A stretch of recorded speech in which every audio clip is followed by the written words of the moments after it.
Islam.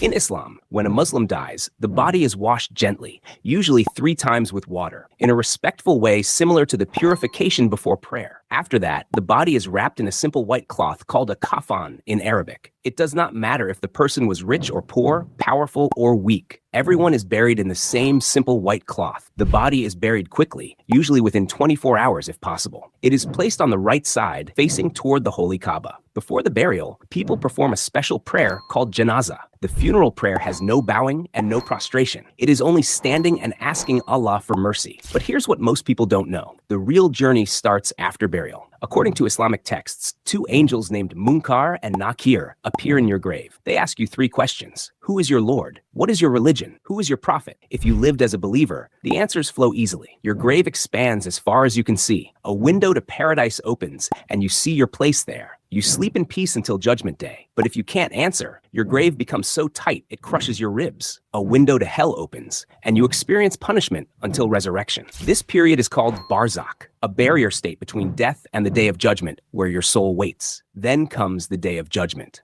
A trumpet is blown, and every soul that ever lived is resurrected from their graves. All of humanity gathered on one massive plain. The Quran describes the sun brought so close to them that people are drowning in their own sweat based on their sins. Some up to their ankles, some up to their necks. Everyone receives their book of deeds. Righteous people get it in their right hand. The wicked get it in their left hand behind their back. Your deeds are weighed on cosmic scales called mizan. Even the weight of an atom of good or evil is counted, nothing forgotten. But here's where it gets intense. After judgment comes the Sirat Bridge. Imagine a bridge stretched over hell, thinner than a hair, sharper than a sword. Everyone must cross it to reach paradise. There's no other way. Believers cross based on their deeds. Some cross like lightning, some walk, some crawl on hands and knees. Prophets go first, helping their followers. Prophet Muhammad stands at the end saying, "O Allah, save them, save them." But those who rejected faith, they fall into the fire below. Islam describes 7 levels of hell and 7 levels of paradise, with the highest called Firdaus. Judaism is Islam's cousin religion. They even bury their dead the same way. Within 24 hours, body washed by a holy society called Shevra Kadisha, wrapped in a simple white shroud, placed in a plain wooden coffin. But when it comes to the afterlife, Judaism has something surprising. Hell isn't permanent. Jewish texts call it Gehenna.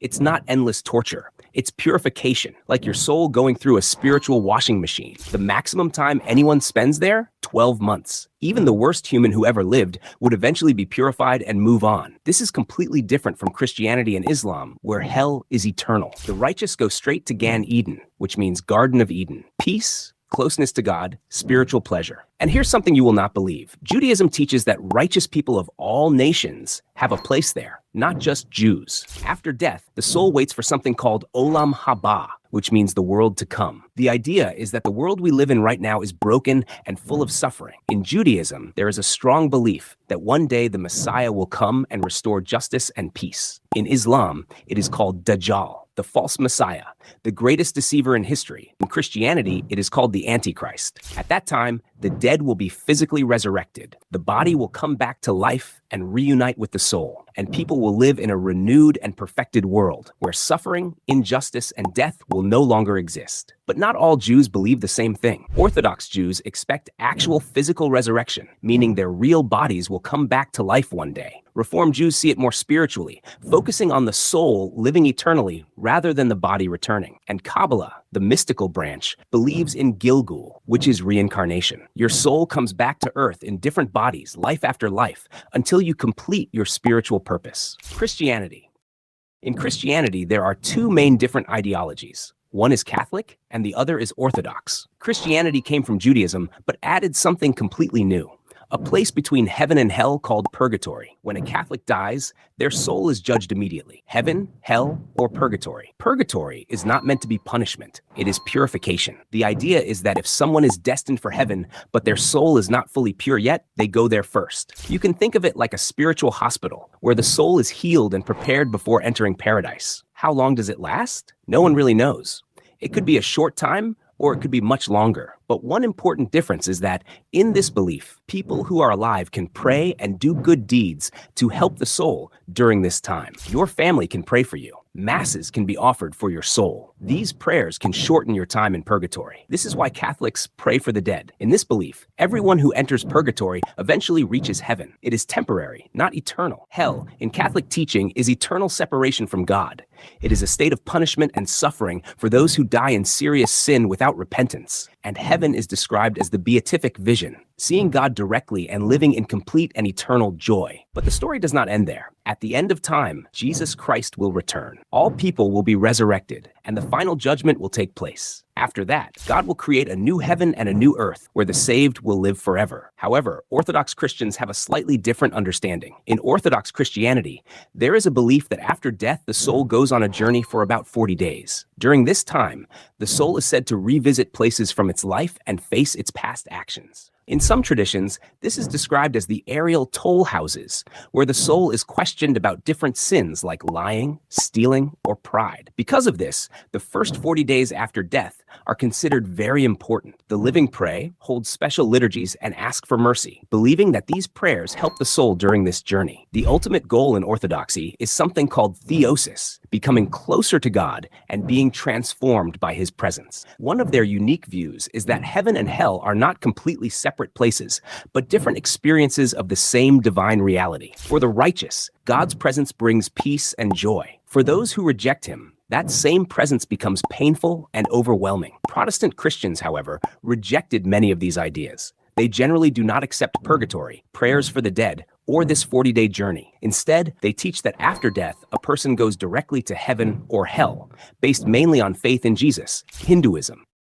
Now we're going to see something completely different. In Hinduism, you don't go to heaven or hell and stay there forever. You come back, again and again and again. When a Hindu dies, the body is cremated on a funeral pyre. Fire purifies. The eldest son usually lights it. After hours, the body becomes ash. That ash is collected and scattered in a sacred river, with the Ganges being most holy. But what happens to the soul? Here's where Hinduism shocks most people. Your soul, called Atma, is eternal. It never dies. When your body dies, the soul just moves to a new one, like changing clothes. You've done this thousands of times already. You just don't remember. Messengers of Yama, the god of death, come and take your soul to his realm. There, your entire life is reviewed. Every action, every thought, good karma and bad karma are tallied up. Based on this, you might go to Swarg, a heavenly realm, to enjoy rewards, or Narak, a hell realm, to suffer consequences. But here's the key. These are temporary. Once your karma is used up, you're reborn again. You could come back as a human. You could come back as an animal, even an insect or plant. Your birth circumstances, whether you're born rich or poor, healthy or sick, in a loving family or abusive one, all determined by past life karma. This cycle is called samsara. Birth, death, rebirth, over and over forever. Sounds exhausting, right? That's because it is. The ultimate goal in Hinduism is moksha, liberation, escaping the cycle completely. No more births, no more deaths, no more suffering. How do you achieve it? Through righteous living, meditation, devotion to God, and spiritual knowledge. When you're finally pure enough, you break free. But different Hindu traditions understand moksha in different ways. For followers of Vishnu, moksha means reaching Vaikuntha, the eternal realm of Vishnu, where the soul lives in peace and never returns to the cycle of rebirth. For followers of Shiva, moksha is often described as merging with Shiva himself, where the individual identity dissolves and the soul becomes one with the ultimate reality. The philosophy of Advaita Vedanta teaches something even deeper. Your individual soul and the universal soul are actually the same thing. You just don't realize it. Moksha is waking up to this truth. You are never separate from God. You are always God. You just forgot. Some texts describe 14 different worlds or realms where souls can be reborn. Higher heavenly realms with gods and pleasures, earth in the middle, lower hellish realms with suffering. But all of them are temporary stops in an endless journey. Now, Buddhism took this whole concept of reincarnation and twisted it in a way that changes everything.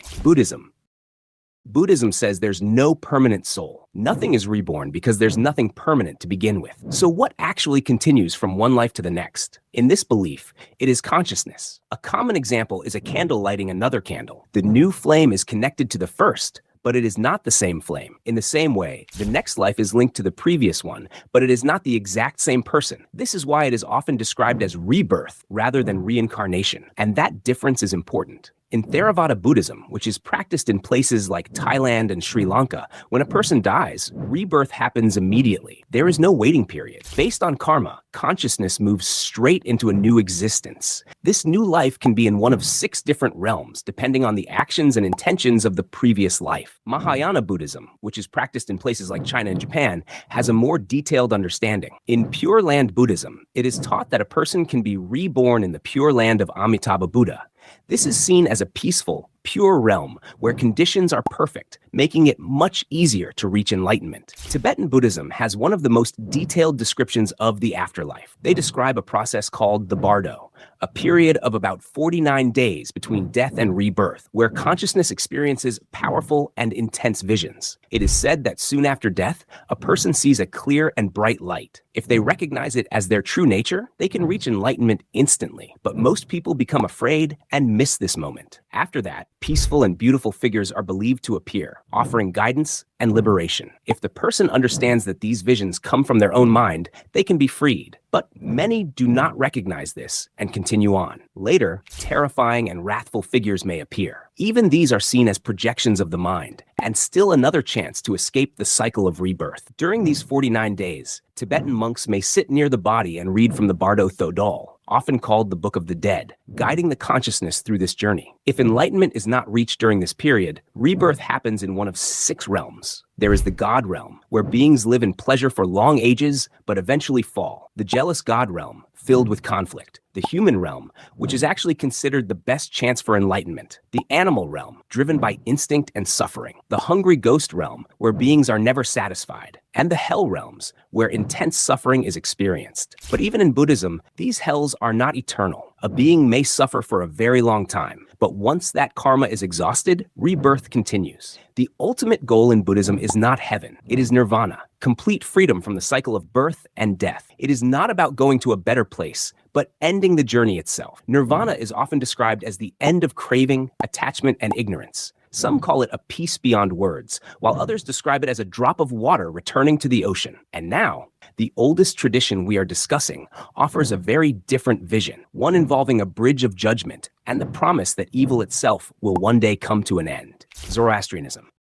Zoroastrianism is one of the oldest known religions in the world. It is older than Christianity and Islam. Many people believe that some of its ideas about heaven, hell, judgment, and angels later influenced the Abrahamic religions. Traditionally, Zoroastrians did not bury or burn their dead. Instead, they used structures called towers of silence, where bodies were left for vultures. They believed the earth and fire were sacred and should not be polluted by corpses. Today, because of modern laws and changes in society, many Zoroastrians now bury or cremate their dead. After death, the soul is believed to stay near the body for 3 days while prayers are recited. On the 4th day comes judgment at the Chinvat Bridge, which separates the world of the living from the afterlife. At this moment, a person's conscience, called Dana, appears. If someone lived a righteous life, she appears as a beautiful guide, and the bridge becomes wide and easy to cross. The soul reaches the House of Song, a paradise of light and joy in the presence of Ahura Mazda, the god of goodness. If a person lived wickedly, Dana appears frightening, and the bridge becomes extremely narrow. The soul falls into the House of Lies, a place of darkness and suffering. There is also a third possibility. If good and bad deeds are exactly equal, the soul goes to Hamistagan, a neutral state where there is neither happiness nor punishment. Here is what makes Zoroastrianism unique among these traditions. Hell is not eternal. In the end, evil itself will be destroyed. Zoroastrianism teaches a cosmic struggle between Ahura Mazda, the god of truth and light, and Angra Mainyu, the force of darkness and deception. Every human participates in this battle through their choices. Good thoughts, good words, and good deeds strengthen the side of light. At the end of time comes Frashokeredi, the final renewal. Evil is defeated. The dead are resurrected. Even those in hell are purified and eventually saved. The entire universe is restored and perfected. Some Zoroastrian texts describe molten metal flowing through the world at the end. For the righteous, it feels like warm milk. For the wicked, it burns and cleanses them until they too become pure and join the perfected creation. Today, there are only about 200,000 Zoroastrians, mostly in India and Iran. Yet their ideas about judgment, resurrection, and the final victory of good influenced billions of people through later religious traditions.